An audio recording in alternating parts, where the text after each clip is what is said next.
It's wonderful to be together in this way, albeit virtual.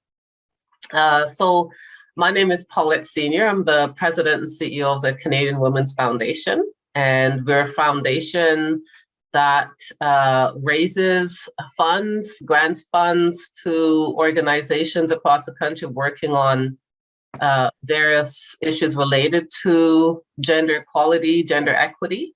And we also do quite a bit of work in terms of convening community organizations, bringing folks together to work on advancing gender equality, as well as we do quite a bit of work to focus on advocacy and public policy to ensure that we have the right decisions and investments in place to support women, girls, and trans and non-binary people across the country. That's amazing. That's awesome. Thank you. Well, thank you so much for taking the time to speak with me today. And I'm really excited to dive into this conversation. So I'll kind of go ahead and jump right in. And one thing that I think about a lot when it comes to the kind of work that you do is that there seems to be, in regarding gender-based violence, there's this common narrative of it can never happen to me, right? For a lot of folks. And so, or just even this idea that the issue isn't as prevalent in Canada as it is in other countries. And so can you tell us a little bit about what gender-based violence looks like in Canada currently, and why it's important for folks to better understand that the violence exists within their own communities. It's not just something that happens over there. Right. Well, I'm so glad you asked that question, Lydia, because there are still many myths surrounding gender-based violence, and it's always a good opportunity, I think, to work to dispel these myths. And in Canada, we know that a woman is killed by her current or former intimate partner, once every 6 days on average in Canada. So that is usually very shocking, and this has been a consistent number for quite a period of time. We also know that many people are shocked to learn this statistic, and indeed this is unacceptable. We know that certain groups of women, including Indigenous women, young women, trans women, women with disabilities, they in particular face high levels of violence, which may include domestic abuse, sexual harassment, and assault, as well as cyber violence that we've all heard about. And since the pandemic started, the necessary social investments that we've needed have not been there. So even greater barriers have been created in terms of being able to get help and support and assistance, and more opportunity for abusers to assert their control, particularly in the home. And that's why the Canadian Women's Foundation has been promoting what we call the signal for help. Can you share that banana bread recipe? Oh, sure. It's actually my mom's banana bread recipe, but it's pretty foolproof and it's super easy. Oh, well, I appreciate it. I know your mom is a great baker, so I should be good.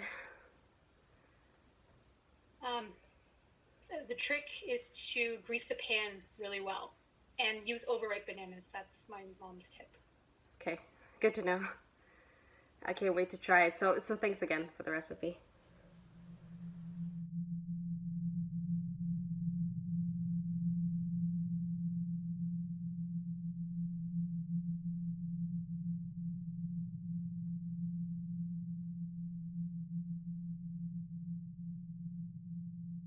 Now, launching from that particular signal for help that we introduced last year, we're launching a new campaign around it today, actually, to provide people more resources and tools to become signal for help responders, if you will.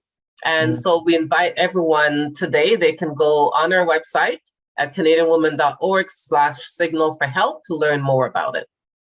That's amazing. Well, that's perfect timing too. Yes, almost as if we planned it. You're right. That's great. And I wonder a bit about what does gender-based violence advocacy and activism look like from a policy standpoint? And how does the frontline work regarding gender-based violence inform policy? I know for us at ACHO, we have kind of our frontline strategy workers, and then we kind of have our internal team on the background doing some of the more kind of policy-related province-wide work. And so we know, and being a former strategy worker and also now having the experience of working on the other side too, I know firsthand how much frontline work informs policy. And so, yeah, what would you say some of that work looks like Right. on your end from a policy? Yeah, and that's really what it should be, that policy should be informed from the work that's being done in communities, right? And so what advocates in our sector have been pushing for a national action plan to end gender-based violence for, I want to say, decades. And the foundation is particularly supporting these efforts. I happen to be one of the folks that's advising on that.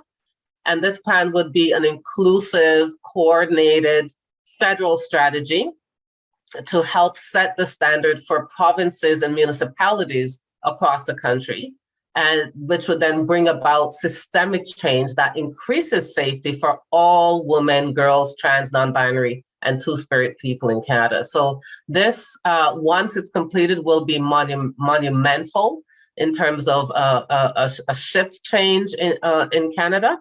And we're hoping that it will actually be a multi-year, up to 10-year plan. And let me just hasten to say that there are actually several organizations calling for the plan to be based on what they've heard from grassroots organizations, as you were just saying before. And they've recommended a plan that actually focuses on violence prevention and consent education efforts. So this will be important, and that would ensure that there's better crisis response and help for those who are affected by violence. Will also help with stronger institutional policies, inclusive community consultations, which are important. And as we've heard over the past couple of years, the National Inquiry on Missing and Murdered Indigenous Women and Girls also noted that a tailored plan, in fact, has to be developed by and for First Nations, Métis, and Inuit women, girls, and two-spirit individuals. And in light of the pandemic, these organizations have reissued their calls for action on the national plan. So while we've been encouraged to see federal investments and commitments related to this plan, we actually need to ensure that they follow through. So I think this is the critical, pivotal time for action, right? Because we know what the solutions are. Now they just need to be resourced and implemented. And so back to your question, gender-based violence advocacy and policy work are collaborative in that we work with other organizations to amplify the need for progress. And this work is more urgent than it's ever been, but particularly because of the pandemic. And we also know that the general public can play a role in calling for systemic change. So in the past, we've called on our supporters to sign a letter on our website to their government reps. And I think many folks can do the same in terms of having a national action plan put in place finally in this country. Yeah, and I think that's so empowering, because a lot of folks tend to think, especially frontline workers, sometimes think that the work that they do is so small, right? And just for their particular community or the particular province or city that they work in. But folks don't realize that, people on the provincial level are paying attention to that, right? Right. So when people say sign petitions or, join in or call organizations such as Canadian Women's Foundation, like have these conversations so that, and keep doing that great work so that it can continue to kind of inform the policy that takes place. Yeah, and, absolutely. And one thing I really love with Canadian Women's Foundation is I know you guys have a big focus on critical challenges that are facing diverse women. So you include girls, you include two-spirit folks, trans and non-binary folks. And so I think it's really interesting and important that there's kind of been this shift in regards to expanding language when discussing violence against women and who we're talking about, right? And when talking about gender-based violence more generally. And why do you think it's so important to have the conversations around gender-based violence being more inclusive of diverse gender identities, because I think it's something that a lot of people still don't quite hear about enough or talk about enough or understand. Yeah, and I think that's indeed a great question. So when we talk about ending gender-based violence, we're actually talking about ending violence that is inflicted because of someone's gender identity, gender expression, or perceived gender, right? So we're going beyond talking about violence committed by men against cisgender women. And I think that's important because it's about expanding not only our language about our services and strategies and approaches to ending gender-based violence. It's about when we take this more inclusive approach, it actually means recognizing that, for example, trans women experience alarmingly high rates of violence, especially Black trans women, racialized trans women, and that service providers must know how to tailor shelter and sexual assault services to meet those needs of trans women. And the foundation has funded programs that provide training and resources for better serving women in all their diversity. And we also fund teen healthy relationship programs that build the skills that young people of all genders need to avoid and prevent violence. So we see this as an inclusive approach, an approach that is more broad in terms of ensuring that we have responses that are suited to all genders. And we're working with these grantees and organizations that we fund to ensure the programs are inclusive of teens of all genders, providing safe spaces for all to be able to get the supports that they need in their own communities.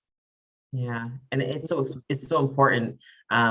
Even when folks are able to kind of identify their own situations, it's important to have that representation of kind of a broad scale of race and gender. I know a lot of times, even media, when I think of growing up around gender-based violence, there is a very particular of the kind of people that you would see, right? The kind of people you would see committing the violence and the kind of people you would see who are the violence was being inflicted on. And oftentimes they didn't look like me, or they didn't look like you, right? Or they, they didn't look like a lot of people. And so I think it also allows folks to say, oh, okay, it is able to happen to me, right? This is what I've been experiencing. This is what it's looked like.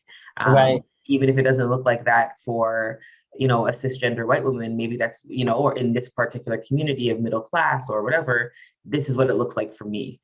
Yes. And so being able to kind of see yourself in order to be able to put words to your experience and articulate the experience, I think is really important too. So I'm so happy that you kind of touched on that and continuously, let that show up in the work that you all do at CWF. Yeah. And, it's been an evolving process, let's say, so no longer is it acceptable to only look at this through a binary lens, because people's lives are much more complex than that. And people's lives are intersecting across many identities and social locations and so forth. And so we have to be in tune with that and evolve our work accordingly. Yeah, absolutely. Yeah. Well, I can't believe my questions are already done. This has been such it's short and sweet. Yeah, it's been such a great conversation, and it was lovely to speak with you. And again, I appreciate you coming on and taking the time.